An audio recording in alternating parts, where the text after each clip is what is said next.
magandang tanong doon. Sino kaya nakahanap dito sa kay Madriaga na para sut-sutin ito na mag-affidavit? Sa palagay mo?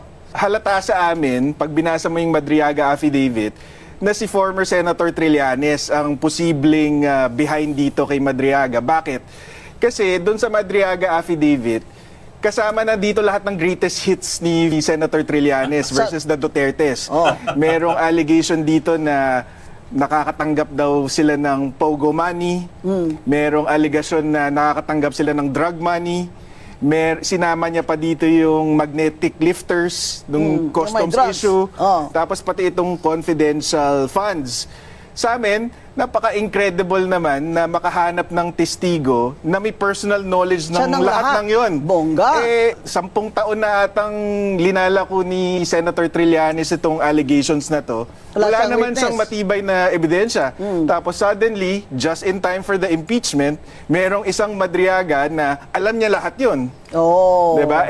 Kami nga, Attorney Guanzon, doon sa complaint affidavit ni VP Sara, para lang definitively mapatunayan namin na hindi sila magkakilala, we had to get the testimonies of 7 witnesses para lang siguradong each witness is speaking from personal knowledge. Grabe mga kababayan, ang husay ni Attorney Panilo sa pagpapaliwanag patungkol po dito kung ano at sino po ang nasa likod nitong ni Madriaga. At katakataka mga kababayan, si Madriaga na bigla na lang pong sumulpot, alam ang mga detalye ng lahat ng mga ito. Hindi niya po pwedeng mamemorize ang lahat ng ito kung hindi ka talaga mismo nandoon, or na-witnessan mo itong pangyayari. At sa pagpuntong ito mga kababayan, ito pong si Madriaga ay di umano nahatulan na ito ng kidnap for ransom na kaso. Nangingidnap po ito ng mga tao at pinapatubos. Nahatulan po ito nauna na nung nakaraang hindi na natin ma-recall kung anong mga panahon o anong taon. But ito, recently naman mga kababayan, 2022 something, nahuli na naman siya at sa ganun ding kaso.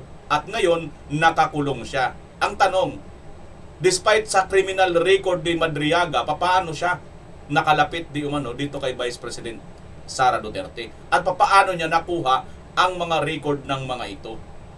Di ba mga kababayan? Isang maliwanag na mayroon pong nasa likod, mastermind ng lahat ng ito. At ayon nga rito kay Attorney Panilo, maliwanag na si Trillanes ang nasa likod dahil matagal na, dekada nang nilalakot ni Trillanes ang kasinungalingan niya at yung kanyang hits or galit dito sa mga Duterte. At dahil dyan kabayan, ang ating pag-uusapan ngayon ay ang lihim na galaw ni Vice President Sara Duterte. Kung inyo pong matatandaan, ito po ay papunta na po sa tawag dito, sa mabilisan na pagtatrial. Kumbaga gustong-gusto na nila, Tingnan niyo mga kababayan, bibilis kung hindi sisipot. Tila baga tuwan-tuwa pa sila rito mga kababayan na bumilis ang pag-trial at makarating ito sa Senado kung hindi si Vice President Sara sisipot. Pero ang tanong, pabor ba yan sa inyo na hindi pagdalo ni VP Inday Sara Duterte?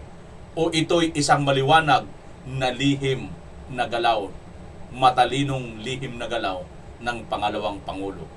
Yan ngayon ang ating pag-uusapan mga kababayan sa bidyong ito. Ngunit bago yan, nakikisuyo po muna ako na paki-like, paki-share at paki-subscribe na rin sa hindi pa subscribers. Malaking tulong po yan sa amin na mga content creator. Maraming salamat sa inyo kabayan. Tuloy na po tayo sa mga detalye ng ating pag-uusapan.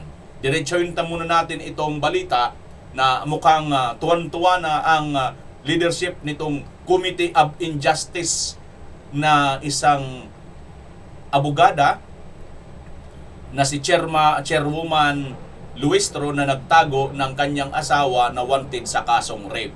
Panoorin natin. Gugulong na sa susunod na linggo ang pagdinig sa mga reklamong impeachment laban kay Vice President Sara Duterte.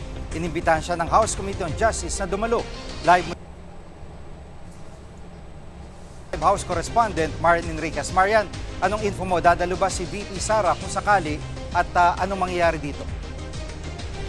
Bago nga yan, Jake, kinumpirma sa atin ng kampo ni Vice President Sara Duterte na si Attorney Michael Boa, na natanggap na nila yung notice na ipinadala po ng House Committee on Justice tungkol nga po dito sa imbitasyon at yung impormasyon nga po na sa March 25, gugulong na yung pagdinig tungkol nga po doon sa dalawang reklamong impeachment laban sa vice. Actually, ayon doon sa House Committee on Justice, prerogative o na kay VP Sara na po kung dadalo siya o hindi doon po sa pagdinig. Kung hindi po kasi dadalo itong si VP Sara doon sa pagdinig, parang wini-waive o sinusuko na po niya yung kanyang karapatan para po sana sagutin yung bawat aligasyon na inilatag sa kanya. Nauna na nga po idineklara ng House Committee on Justice na may sufficient grounds o sapat pong basihan itong mga reklamong impeachment laban sa Vice Presidente. Actually, bago nga po nito, yung mga complainants at yung ilang mga kongresista, sinasabi po nilang yung sagot o yung answer at kautalang ni VP Sara non-answer o hindi po talaga diretsong sinagot ni VP Sara yung bawat aligasyon po na inilatag laban sa kanya.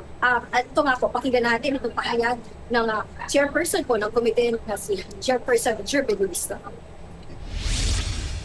So if during the hearing proper, wala pa rin na ilalatag ang mga respondent, the allegations of the complainant remains unchallenged, remains unrebutted, no? The possibility really that there will be a declaration of the existence of probable cause because wala ngang ebidensyang ipinakita ang ating respondent. At base sa mga panayam mo, Marian, ay attend kaya si VP sa pagdinig? Hindi ka ayon po. Tingnan nyo mga kababayan ang sabi ni Luistro, wala ngang ipinakitang ebidensya ang ating respondent. Di ba dapat kayo ang magpakita ng ebidensya dahil kayo yung nag-aakusa? Tama ba mga kababayan? Pansinin nyo itong House of Crooks, no? Ang inaakusahan nila, yung pinapaproblema nila para sa trabaho nila. Trabaho ninyo yan, oy. Huwag niyong ipasa mga tamad. Ang dami niyo nang mga mali-malita dyan na nanakaw. Ang dami niyo nang mali-malita dyan Gusto niyo pa pagtrabahuin pa yung busy na napakaliit nga lang ng kanyang tawag nito, yung budget. For instance nga sa mga abogado ni VP Sara na si Attorney Michael Boa, hindi pa raw nila napag-uusapan ng vice o pati ng legal team kung dadalo nga o hindi yung vice. Pero ayon nga kay Attorney Boa, pag-aaralan pa raw ng legal team kung makabubuti ba o hindi itong pagdalo ni VP Sara sa pagdinig. At nauna nga, nanindigan din ito si Attorney Boa na wala pong ginawang impeachable offense ang vice. Narito po yung kanyang pahayag. The complaints themselves do not or failed to state the ultimate facts that would constitute impeachable offenses. If we look at the complaints by themselves as well as their attachments, wala naman po talagang ultimate facts na nagsasabi na merong impeachable offense na nakumit ang ating Vice Presidente. At sa pagsisimula ng impeachment ay ano ang aasahan natin dito? Yung gugulong po na pagdinig dito sa House Committee on Justice sa susunod na linggo, parang po itong preliminary investigations sa criminal proceeding. Unang maglalatag ng mga ebidensya, yung hanay po ng mga complainant, bagay na sasagutin o wewewat po ng respondent na si Vice President Sara Duterte. Actually, pag-papaalala din ng chairperson ng committee na si Chairperson Luistro, tanging mga miyembro lamang po ng Justice Committee yung maaaring mag-direct o cross-examine doon sa mga testigo ng mga ebidensya. At Kita nyo mga kababayan, napaka one-sided ano pa ang silbi para papuntahin dyan si Vice President Sara Duterte at ang kanyang mga abogado. Maliwanag sa sikat ng araw, mga kababayan, ipapahiya lang po dito si Vice President Inday Sara Duterte at itong kanyang mga abogado. Dahil hindi po sila po pwede dito magsalita Wala naman po silang magagawa Lahat ng ibibintang ay parang parang pinapatunayan lang dahil nagpunta kayo dyan. Tapos di naman kayo nakasagot, binintangan kayo, inakusahan kayo kung ano-ano. Ngayon, hindi kayo pwede magsalita. So meaning, totoo. Yan po ang maging lalabas mga kababayan dyan po sa tawag dito sa mga memes, sa mga dyaryo, sa mga television, mga news. yan po yung lalabas, mapupurtray po dito na kawawang-kawawa si BP Inday at itong kanyang mga abogado. Kita nyo na, kasi marami po mga tanga na mga loyalista eh.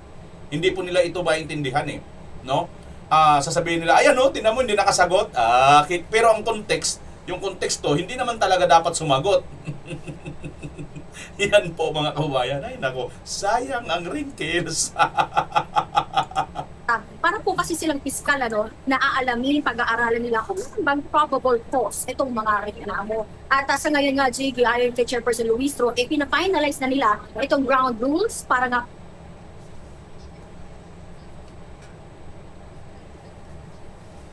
March 25, ayon nga kay Chairperson Luis Ro, a-actionan muna nila yung tatlong request. Kasama po dyan yung kay Akmat Partlist Representative Shell Joke, yung request po na ipasabina yung mga Nagloading.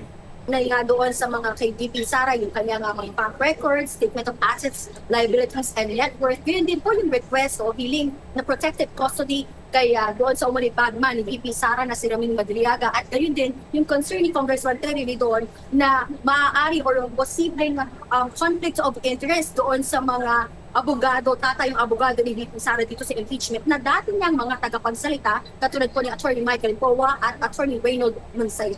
Yan po muna ang latest.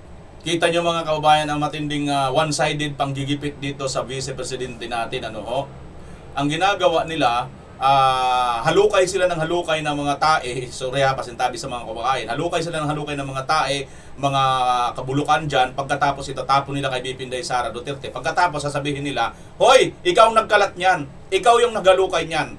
Linisin mo yan. Ganyan po ang gustong mangyari nitong mga House of Crocodilos. Hindi ba mga kababayan? Ang tindi, ang lupit ng inyong mga imahinasyon. Pwede ba yan, mga kababayan, na basta ka na lang magkalkal ng mga bank records? Hindi po pwede yan kasi mayroon tayong tinatawag na bank secrecy law, no? At ngayon, sasabihin mo naman, BMR, legal ang kanilang ginagawa. Legal ba yan? Sigurado ba kayo na legal ang kanilang ginagawa? Illegal yan, mga kababayan. Bakit? Mayroon pa pong question doon kay Madriaga dahil hindi pa po siya, no? Itong si Madriaga ay kinasuhan po siya ni BP Inday Sara na nagsisinungaling sa kanyang mga sinasabi. So, another kaso pa po yun. Kaya yung gagawin nila dito na halimbawa, ito mga kababayan, senaryo lang ha, hindi naman po tayo abogado dito. Pero sa tingin ko, sa sarili ko lang analyze, comment kayo kung may abogado rito nanonood sa atin at may mga nakakaintindi sa batas. Halimbawa lang, itinuloy ni Jok no ngipin ang kanyang ngipin yung kanyang ngipin ay pabuno, hindi. Yung kanyang ngipin magtuloy-tuloy mangulimbat ng mga records diyan sa mga bangko patungkol kay record ni BP Sara, illegal po 'yun. Bakit? Hindi pa po nadesisyonan, wala pa pong final na sinabi ng korte na, oy, tama ang sinasabi ni Madriaga. Nabintang ni Madriaga na si BP Sara ay bagman siya. Nagaling sa illegal yung mga perang binibigay niya kay Vice President. Wala pa pong ganon ang korte. Kaya kung ano man ang gagawing issue ni Shell Jokno, magiging illegal po yan dahil wala pa pong final verdict. Unless, pag mayroon na pong hatol ang korte, sinabi na po ng korte, totoo po na nakita po, may basihan, nakita po namin, napatunayan po namin na mayroon pong nakitang pera, may ebidensya po si Madriaga na galing po sa Pogo, galing sa illegal, yung binigay kay BP Sara. Ganon yon. So, doon pa lang yon sa RTC. Papaano pa sa Court of Appeals? Papaano pa sa Supreme Court? Kaya yung ngipin mo, Jokno, pag medyo, mo yan, medyo pumupurol. Hindi basta-basta yan. Kasi may record nga, di ba, mga kababayan? So, ibig sabihin, yung akusasyon pa lang, ginamit nyo ng golden truth. Final verdict na. Hali kayo kabayan. Nagigits nyo po ba yung punto ko dito? Di ba parang ganun ang lumalabas? Pag ipagpatuloy yan ni Shell Jokno, yung kanilang mga kabaliwan dyan, na maghalungkat ng records, samantalang si Madriaga ay may kaso pa ng perjury, na ang ibig sabihin ng perjury, kasinungalingan lahat ng kanyang mga pinagsasabi. What if kung napatunayan yan, na kasinungalingan yung kanyang pinagsasabi? Pagkatapos itong si Chiljok no nagtagumpay sa kanyang maitim na ngipin, maitim na bala, maitim na balak para magbukas ng mga illegal na account or magbukas ng illegal na pagbubukas sa mga account ni BP Sara. Mababalik nyo pa ba? O masisira na ang reputasyon ni BP Sara? Hali nga. O kung nag-gets nyo kabayan, comment nyo dyan sa baba kung nag-gets nyo ang aking punto. So sa madalit sabi, yung ginagawa ni Gridon, ni Shiljokno, sino pa ba? Si Luistro, lahat ng mga yan, wala pa po yan final verdict. Kaya kung ano man ang kanilang aksyon dyan, in terms of legality, illegal yan. Dahil si Madriaga ay mayroon pong kasong perjury. Nahaharap po siya sa kasong pagsisinungaling. Kailangan niya munang patunayan na hindi po siya nagsisinungaling bago kayo dyan ngayon mangalkal ng mga ebidensya or mga bangko. Okay? O, kung nag-gets nyo, comment nyo. Kung hindi nyo nag-gets, comment nyo rin. Bahala kayo sa buhay nyo. Inaaway ang aking viewers. Hindi. Okay, mga kababayan, tuloy na tayo. Ito po ang sinasabi natin na secret weapon. Panuorin po natin muli itong si Attorney Bueno. Grabe. Ang ganda ng paliwanag ni Attorney Bueno. Disclaimer, si Attorney Rene Bueno ay hindi po siya DDS, hindi rin po siya BBM. Bagamat supporter po siya, suportado niya ang mga programa ng Pangulong Marcos Jr. Lilinawin lang po natin at disclaimer na po kaagad yan. So wag nyo pong ibabash mga kapwa ko DDS at itong mga ibang mga supporter ni Marcos. Bahala kayo kung i-bash ninyo, basta kami hindi namin ibabash, no?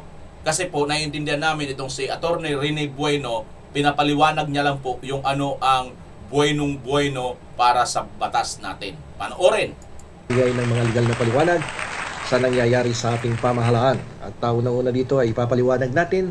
Ngayon, ihimayin natin ang mainit na balita tungkol sa nakatakdang mini trial or hearing sa House Committee on Justice sa darating na Marso 25 ng taong kasalukuyan. Alam niyo po, sinasabi kasi ng kampo ni Vice President Sara Duterte na sila po ay hindi talaga dadalo diyan sa mini trial sa House of Representatives. Pero ayon po dito kay Chairperson, Congresswoman Jervil Luistro, ito pong pag-absent na ito ni Vice President ay magpapabilis lang sa pag-akyat ng kaso sa Senado. Bakit? At ano ang malalim na legal na dahilan sa likuran nito? So yan po ang ating hihimayin ngayon. Ano ang dahilan ng Vice Presidente? Bakit tayo pumunta at tawatin dyan sa pagdinig sa House of Representatives? At ano naman ang magiging legal effect nito sa kanya in case hindi nga siya umaten? Okay? So sa ilalim po ng ating rules on impeachment, dyan sa mababang kapulungan sa House Committee on Justice, sila po dyan ay nagsisilbing parang isang prosecutor, parang fiscal sila dyan eh. Sila po ay naghahanap lang sila dyan ng probable cause. No? Ibig sabihin, sapat ba yung ebidensya para sampahan ng kaso sa Senado itong ating Vice Presidente na si Sara Duterte? Ano mangyayari nito pag ganitong hindi nga atin, hindi magsusumite ng ebidensya ng mga testigo? Teka ha mga kababayan, itigil muna muna natin sandali. Tingnan mo, yung trabaho pala nitong house, maghahanap lang sila ng ebidensya kung sapat ba. O, di booking, kita nyo, hindi talaga sapat kasi nga, ang hinahanapan, ang gusto pa nilang maghanap, si BP Inday Sara. So, hindi nga sapat ang ebidensya nila. Tama ba? Nagets nyo mga kababayan? O, ibalik natin ng konti. Ang ganda ng paliwanag na Attorney Bueno dito eh. Ang trabaho ng house, dito sa gagawin ngayong impeachment, maghanap lang sila ng matibay na ebidensya. Hindi nila trabaho ang hihian ng ebidensya si BP Inday Sara laban sa kanya. Iba talaga itong mga ito. Iba talaga mga utak nito. Pag out of this world talaga itong sa bagay. Si BBM kasi lahat na lang normal eh. Pero siya na lang yata ang hindi normal eh. Sapat ba yung ebidensya para sampahan ng kaso sa Senado itong ating Vice Presidente na si Sara Duterte? Anong mangyayari nito pag ganitong hindi nga atin, hindi magsusumite ng ebidensya ng mga testigo, paano yan? Di ba? Ang pagdalo po sa isang hearing or mini trial katulad nito ay isa pong karapatan yan, hindi obligasyon. Pero kapag binigyan ka ng pagkakataon at hindi ka sumipot, ituturing yan na isang waiver. Okay? Dahil hindi ka umattend, wala kang depensa na haharang o sasagot sa lahat ng paratang at ebidensya ng mga nagre-reklamo, no, laban sa iyo. Yung mga reklamo na yan, yung mga aligasyon na yan ay mananatiling unrebutted o walang kumukontra. Di ba parang disadvantage on the part of the Vice President dyan, hindi siya aaten. So dahil dito, mas mabilis na makakapaglabas ng report ang Committee on Justice. Base dyan mga kababayan, kung parang lalabas na parang dihado ang ating pangalawang Pangulo, kung hindi siya pupunta dyan, bakit nangangawa pa itong mga ito? Bakit parang tila ilugi pa sila? Ito na nga parang nagbibigay na nga si VP Inday Sara ng pabor sa kanila para mapabilis pa nila yung impeachment na yan. Bakit parang tila baga lugi pa sila tuloy?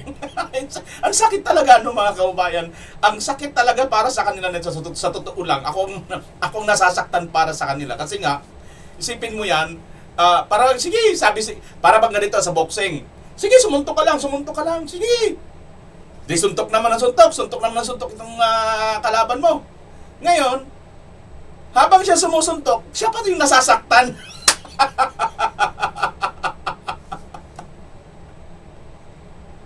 Siya lang, pinagtatawanan lang siya ngayon. Sige, suntok ka dyan, suntok ka lang. Sige lang, suntok ka.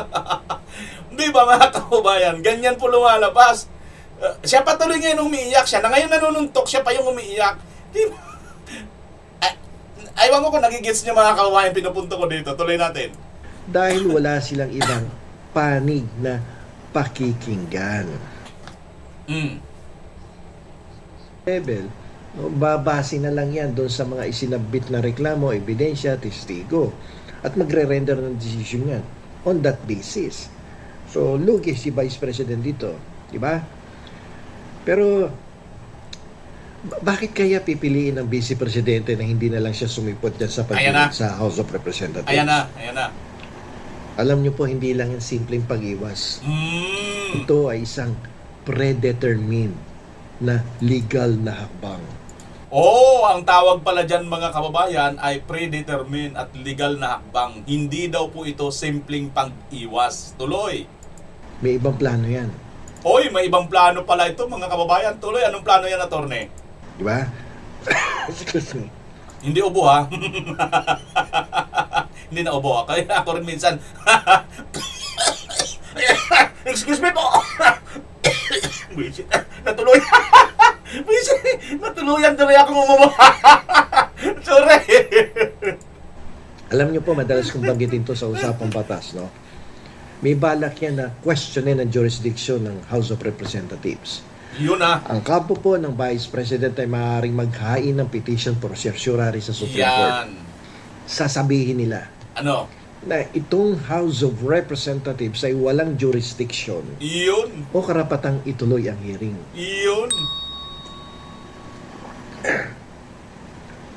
Walang jurisdiction or karapatan na ituloy So ang bakit hearing. mag-a-absent?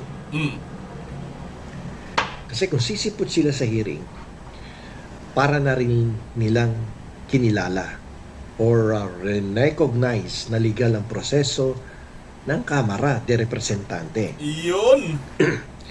Ang pag-absent po ay isang paraan ng pagsasabing hindi namin kinikilala ang inyong otoridad, no, at kapangyarihan dahil labag sa batas ang inyong ginagawa laban sa akin. Kung ako yung bise, yun ang sasabihin ko. Labag.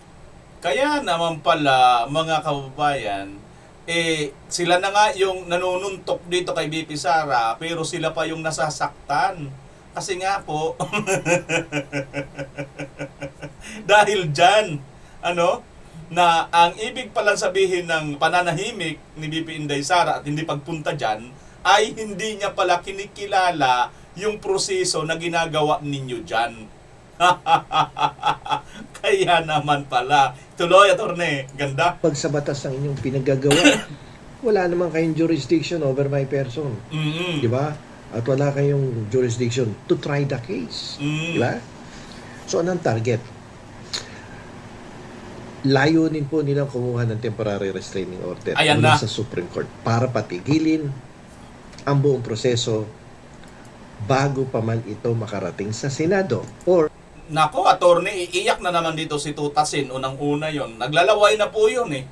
Naglalaway na po yun na maging Vice President na kahit talo na noong Vice President, tumakbo siyang Vice President, nagsaluyot po yan mga kababayan eh.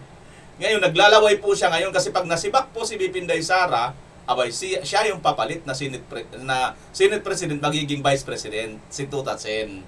Aba, school bukol ha. Taas ng pangarap mo ha. School Bukol University ka lang eh. pagdating sa Senado, sabay file ng petition for certiorari, no, together with the application for temporary restraining order. Nako, ang saklap, ang sakit. Temporary Restraining Order, TRO. Tapos pagdating sa Senado, certiorari, agoy, anda. Aabutin na naman to ng December. Nag-share uli. Hindi na makakakyat kay Tutasin ito, promise mga kababayan. Tuloy natin. Hindi na ito makakakyat kay Tutasin. Maglalaway na naman yan kasi, di ba, nagpayag na si Tutasin. Aaksyonan nila kaagad, forfeit eh. Laway na laway si Tutasin mga kababayan, pero pagdating pa lang dito, Supreme Court na ang tatakbuhin, kaya hindi. Hindi, ewan ko, tawan-tawa ako talaga sa totoo lang. Kasi si Tutasin mga kababayan, laway na to eh. Gina talaga, forfeit nga daw eh. Paano ang ipo-forfeit mo eh? Pupunta na sa Supreme Court si BP Inday, certiorari at saka TRO. Paktay ka diha, Tutasin. Doon ka na lang, mag-isbukol-bukol ka na lang sa bulagak mo. Okay. Ngayon, dapat din natin tandaan na sa House Rules, ang mga abogado ng Vice President, yan po hindi pwede mag-cross-examine yan. Oo, correct. O magtanong ng direkta sa mga testigo. Kaya nga ayaw nila pumunta. Useless na, Kasi di ba? sa impeachment, no, ang mga mababatas lang po ang pwedeng Sila lang. mag-examine at mag-cross-examine sa mga testigo. Ito siguro yung dahilan kung bakit pakiramdam ng kampo ng Vice Presidente ay dihadong-dihado sila sa House of Representatives. Kaya mas pipiliin nila ngayon na dalhin ang laban sa Korte Suprema o kaya sa Senado. Pero mas potensyal na unahin nilang dalhin ang kaso sa Korte Suprema para walang trial sa Senado. Di ba? Para lalo pang mabuisit si Tutasin at maglaway. Hoy, Tutasin! Unahin mo na lang kaya muna ang mga ex-Marines. Habang naglalaway ka sa pag-impeach kay BP Inday. Hindi, payo ko lang naman. Payo nyo nga mga kababayan, payuhan nga natin si Tutasin kung anong dapat niyang unahin.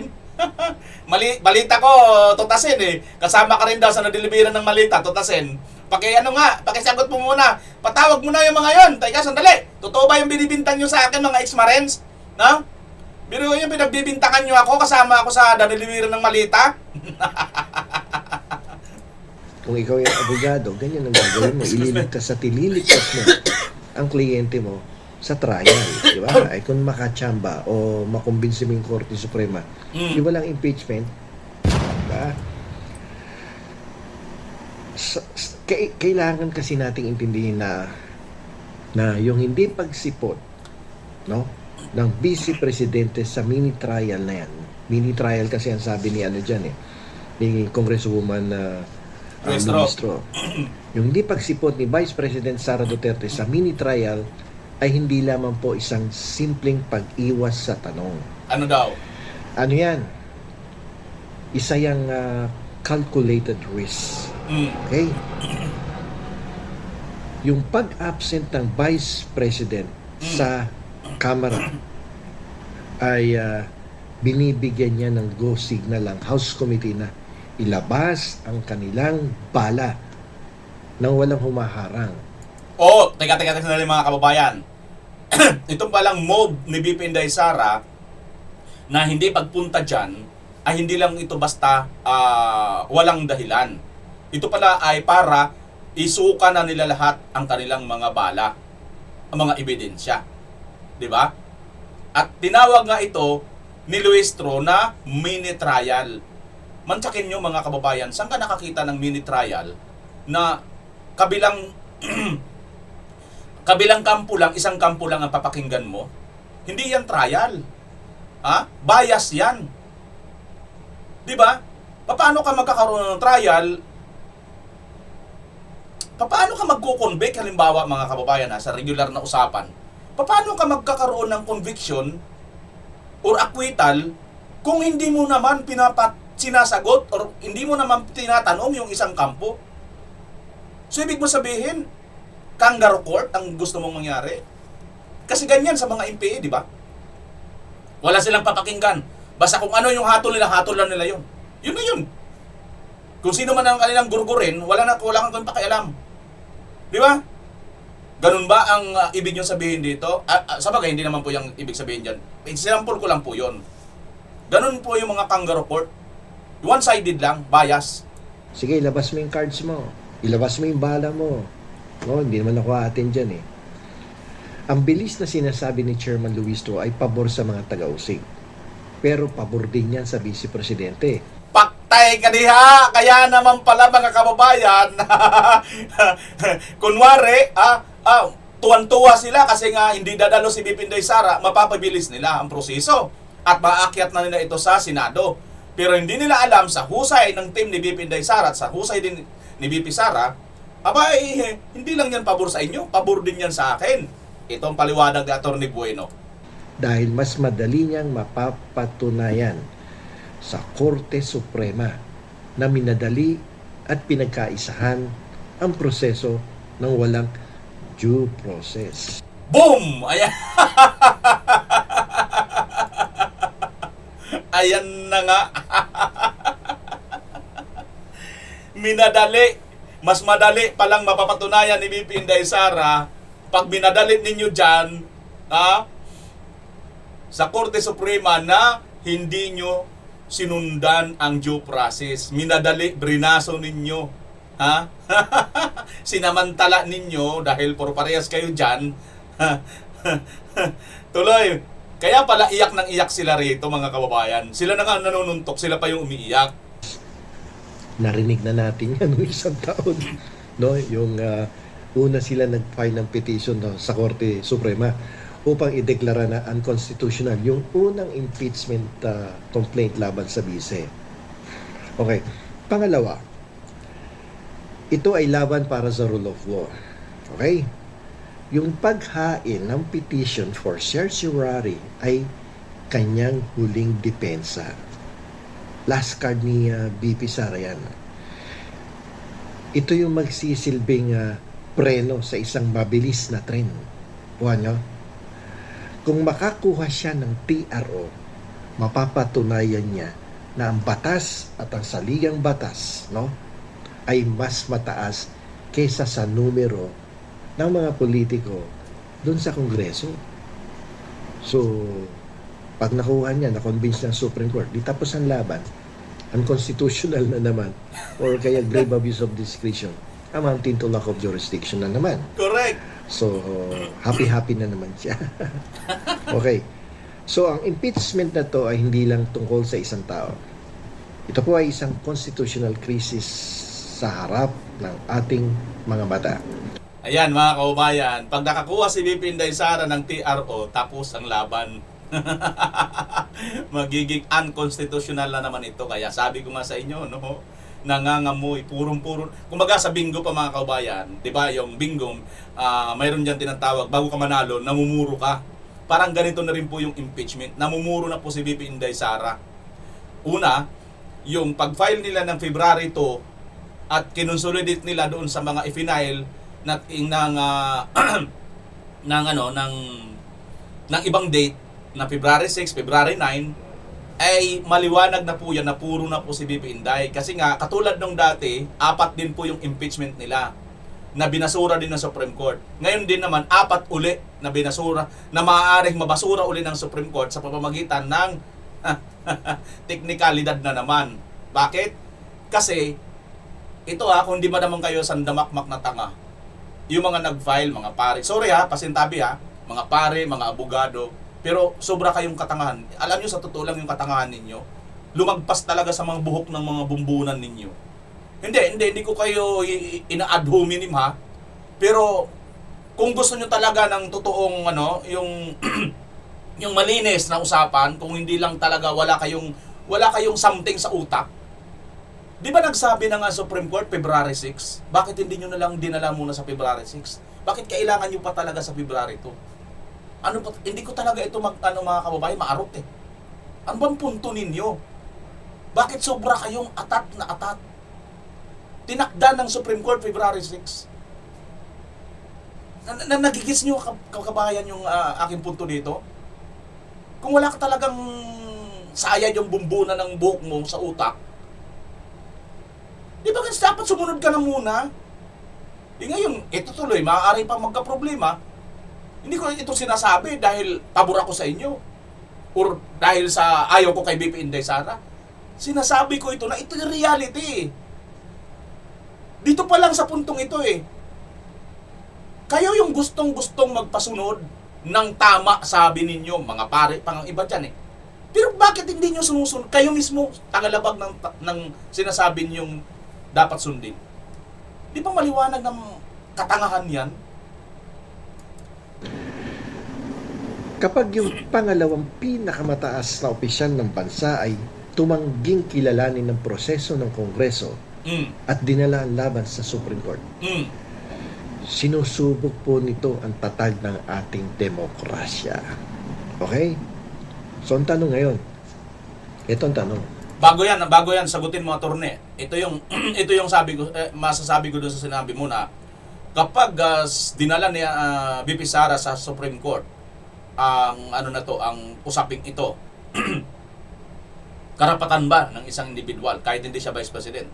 Karapatan ba natin na tumakbo tayo sa Supreme Court? Karapatan natin, di ba? So kahit sino, karapatan yan. Ordinaryong mamamayang Pilipino, karapatan natin na malaman ang mga legality ng lahat. Tama, hindi? O, tuloy. Iinom muna ako ng kape. Kaya, So ito po ang tanong. yan tanong. Sa sitwasyon na to, sino ang mananaig? Yan, sino daw? Ang bilis ng Kongreso na mag-impeach o ang kapangyarihan ng Korte Suprema na magpaliwanag ng batas? Yung pananahimik ni Vice President Sara Duterte na yan, no? Yung kanyang hindi pagkibo sa darating na March 25 ay yan po ay hindi tanda ng pagsuko.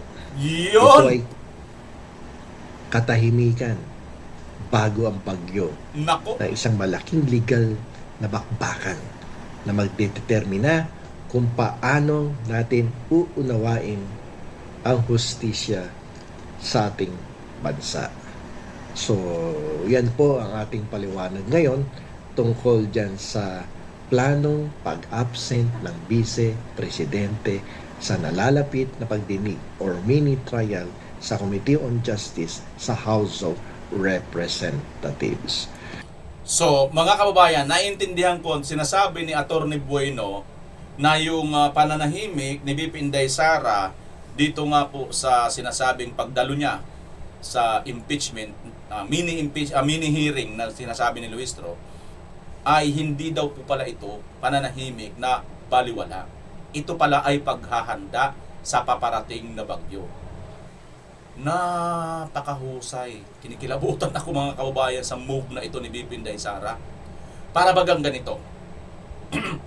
Alam natin, ang bansa nating Pilipinas ay madalas dinadalaw-dalaw ng bagyo taon-taon. So, ang Pangulo, ang leader natin, dapat ina-anticipate na, pinaghahandaan na posible sa loob ng isang taon, mayroon pong dumalaw na malakas na bagyo at hindi lang natin alam kung saan ito tatama. So ngayon pa lang, maghahanda na ang ating leader ng ating bansa dapat. Kay si Huda saan ito tatama, kay si Huda sa Luzon, Visayas o Mindanao. Importante, mayroon po tayong paghahanda. Pag dumating man yon, if ever, Una na dyan, syempre, yung mga foods, mga supply. Para pag dumating man yon, naka-ready tayo, first aid kaagad yung mga pagkain. Okay? Sunod na lang yung mga rehabilitas. Rehabilitasyon, yung mga paggawa ng mga bahay na nasira, ari-arian, di ba? Ganun yun. Ganito ang ginagawa ni Vice President Inday Sara Duterte. Tinuturing niyang bagyo itong paparating na impeachment. At dahil bagyo, at dahil nga sanay ito si Vice President Inday Sara Duterte, kahit ano pang bagyo yan ang dumating, nakahanda na ang ating pangalawang Pangulo. Kaya dahil dyan, ang kanyang pananahimik hindi nagtatahimik. Gumagawa na sila ngayon ng kanilang task. Nagtatrabaho na sila ngayon, piniprepare na yung mga relief, di ba? Piniprepare na yung mga first aid, mga pagkain, mga supply, para pag dumating ang bagyo, handa na silang harapin ito. Ano man ang mangyari, prepared ay pinakamabisang paraan para humarap sa kahit anong laban. Grabe. Grabe, as in, mga kababayan. Tuloy! So, isa pa, ito, isang personal na opinion pa to. Kaya din hindi aating niya siguro nararamdaman nila na napakalakas na mga ebidensya at aligasyon na nakasulat dun sa reklamo. Mahirap banggain yung mga testimonya, affidavit ni Ramil Madriaga na dati niyang allegedly ay kasamahan, no? At mabibigat ang mga paratang dito. At marami pang ebidensya na naipakita doon sa reklamo sa impeachment complaint. So, ang diskarte tuloy, nabanggit ko na nga kanina, ay hindi para humarap sa impeachment trial, kundi harangin ito at maghanap ng technical na butas upang hindi muling matuloy ang impeachment trial sa Senado. So, kung panigan man sila ng Korte Suprema katulad ng isang taon, ay may posibilidad nga, no? Kung papanigan sila na hindi na matuloy muli itong impeachment trial. So, baka masisi na naman dito yung yung ilang kongresista na nagmadali no, sa preparasyon ng isang reklamo laban sa Vice Presidente at hindi masyadong pinag-aralan ang kanilang mga ginawa o sinulat na reklamo at hindi ganon kahigpit na sumunod sa proseso pagdating sa pagsasumite ng isang impeachment complaint sa House of Representatives. Okay, so nandito na lamang po ito.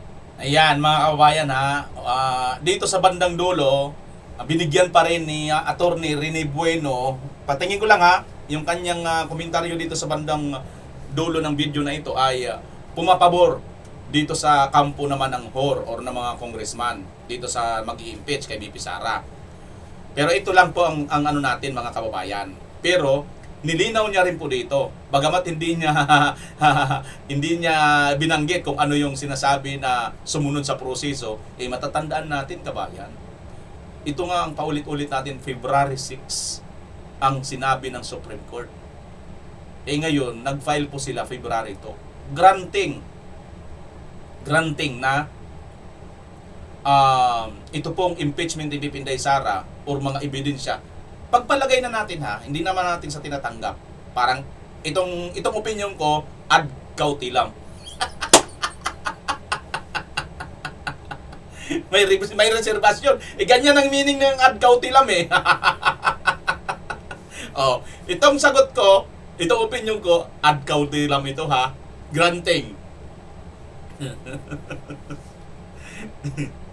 Na itong si Ramil Madriaga or itong Congress or itong nag-impeach kay BP Inday Sara, mayroon po silang mabibigat na mga ebidensya.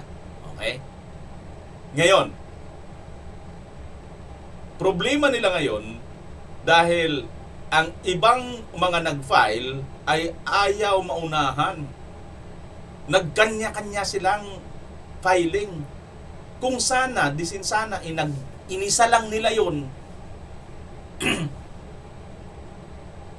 Pwede naman siguro magtatawag sila, teka sandali bago tayo mag-file. Sino ba ang ano muna tayo? Si Tartar, paki-announce mo nga diyan kung sino-sino yung mga pag na natin pangalanan si Tartar. Basta si Tartar, kilala nyo na yan. Darling yan ni Mr. Chair.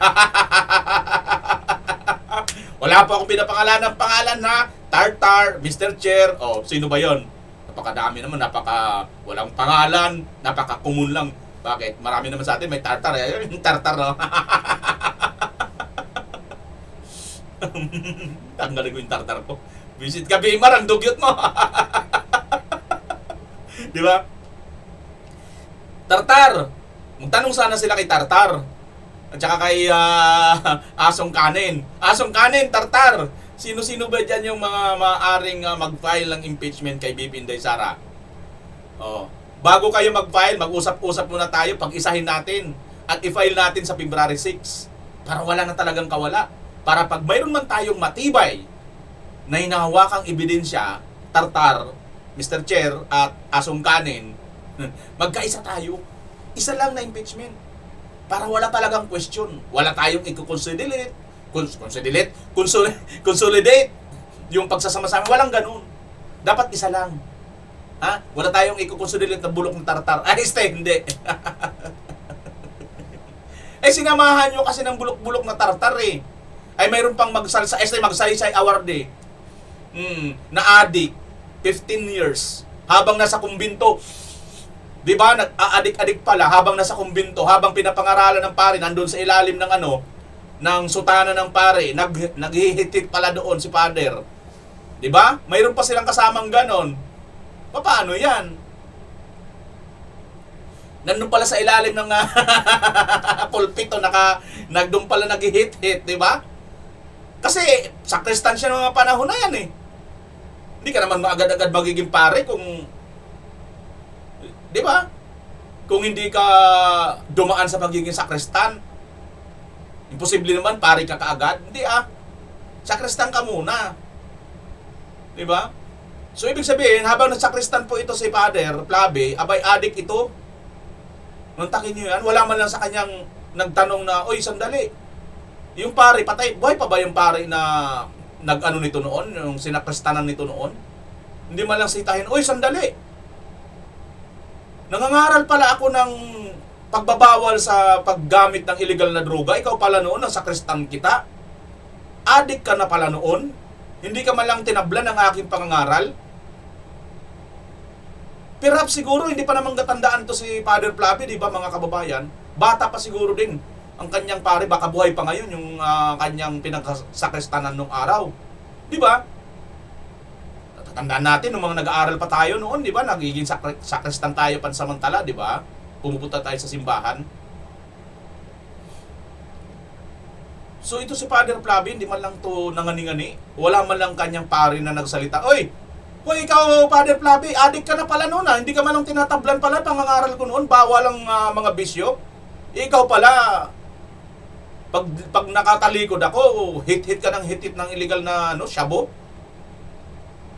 Walang ganun mga pare, napaka-immoral. O yan mga kababayan, yan lang po ang sinasabi ko dito. Bakit hindi na lang kayo nagkaisa? Bakit hindi kayo nag-ano? Hindi, gusto nyo kasi pag kanya-kanya kayong pabibo, pagalingan ba, paistaran. Pasikat ang tawag dyan, ipal ang tawag dyan. At dahil dyan, ipal plus pasikat equals katangahan. Matiteknikal tuloy kayo. Babalik muli ang desisyon ng Supreme Court. Hindi kayo sumunod. Titigas ng ulo ninyo. Lalo ka na, Father Plabe. Isang magsaysay our day. At kapepe our day. Kapepe, magsaysay. Talagang tapos followers pa ng na talaga naman. As in, nasa'yo na. Nasa'yo na, Father Plabe, talagang lahat. Nasa'yo na. Kaya lang yung nasa'yo na, mukhang bibihira yatang may gustong maging ganun sa'yo.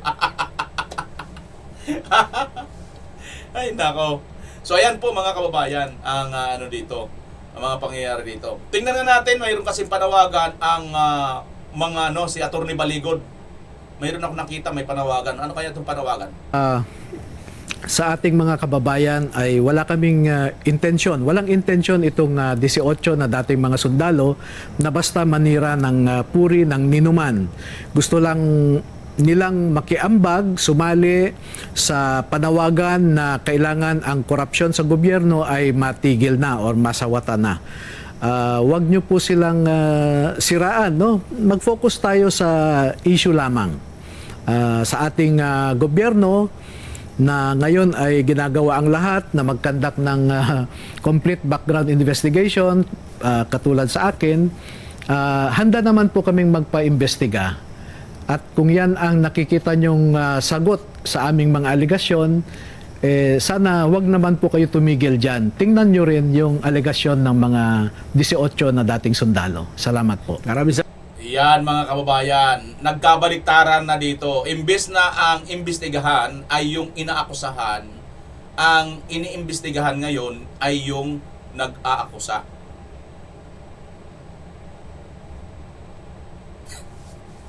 Ay nako kabayan. So ayan, punta na tayo dito sa mga kababayan natin gusto magpa-shoutout. Shoutout ko na kayo mga kababayan ha.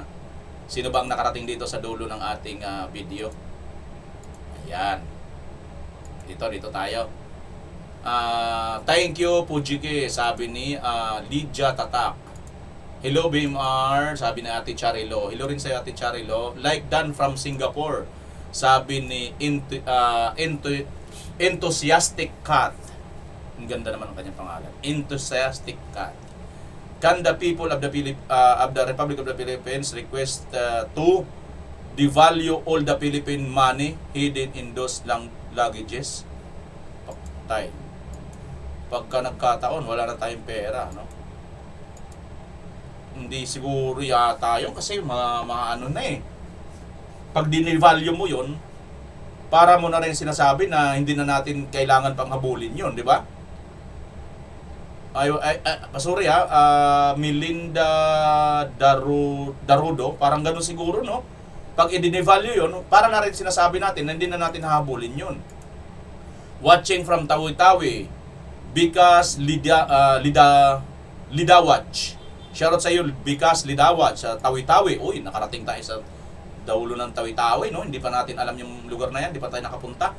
Truly heartwarming. Thank you so much for all your concern to our beloved Tatay Digong. Sabi ni Yolanda Buna. Abi Yang, good evening sir. Good evening din sa iyo. Magandang araw sa inyong lahat and shoutout again sa inyo lahat. Watching from London, United Kingdom. Si Hari Raj Jula. Shoutout BMR sa family ko sa Rojas City, Capiz. I'm here in Kuwait. Ako yung laging naka-headset na nakikinig sa political reactions mo.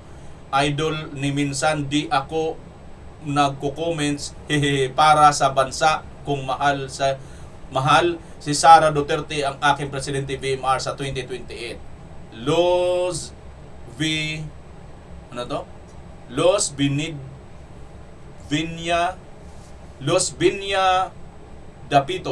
Dapito na nasa Kuwait na taga Rojas City, Capiz. Shoutout po sa inyo dyan, ma'am. Thank you po sa naka-headset lang po. Dami mga naka-headset lang kasi nagtatrabaho habang nakikinig, no? Salamat sa inyo talaga. Maayong gabi po Sir BMR from Cebu, si Nids Lids. Oy, maayong buntag Nids Lids.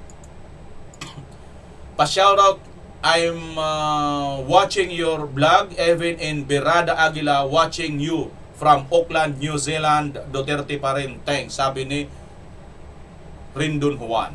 Yan. Thank you, Sir Rindon Juan, sa panunood mo rin sa Birada Aguila. Comment kayo doon, sir, at mag-comment kayo. Sabihin nyo, ang gwapo-gwapo ni BMR. Hindi. Joke lang yun, sir. Pwede rin, tutuhanin mo na. Ayan po, maraming salamat sa mga walang sawang sumusubaybay, nagla-like at nag-share sa ating video. Mga kababayan, this is BMR Channel, pansamantala magpapaalam, Pilipinas as always. Bye-bye!